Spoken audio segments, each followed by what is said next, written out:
might ask why I'm eating my dinner in my bedroom closet. How does anything happen? For someone who wears the same outfit every day, I have far too many pieces of clothing. So we're going to do something about that. I studied graphic design in college, and I was from the infamous class of 2020 with my, virtual graduation. Very satisfying. And when I went to school, I dressed really nice, I had that like Steve Jobs business professional thing going on.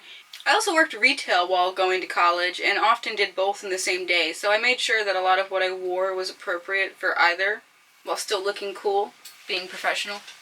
Since COVID, I've become a stay-at-home mom, and there's no way I am going to be wearing tights and a pencil skirt to run around after a toddler.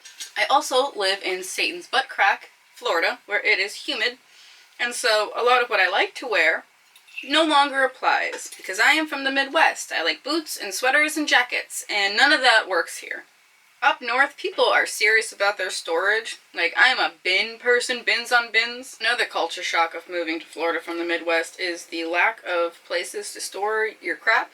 And when I moved to Florida, I discovered there are no basements, because if you dig down, you will hit the water. So where do you put all your stuff? You put them in the attic. But you can't put everything in your attic because it is humid. And so what do? You put it in your closet.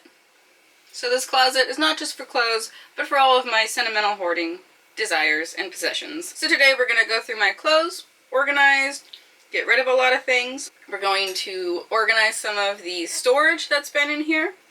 And then I will finish one of my unfinished DIY projects that I started about 4 years ago. So wish me luck. Alright, so now I'm going to go and I'm going to take a big section of clothes and I'm going to go through it and see what I want to keep, what I want to try on, what I want to donate, and what I want to put away for sentimental reasons.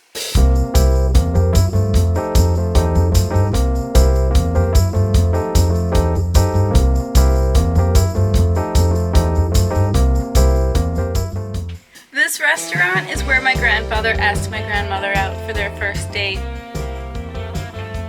They are no longer at that location, but they are existing and delicious. Though I am a vegetarian and cannot eat them anymore.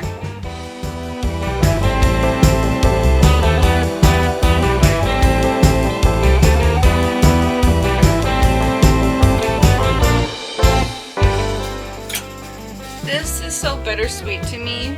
When I saw it at the store, I thought I'd be this cool yacht leisure lady, and when I put it on, I just look like I'm wearing pajamas.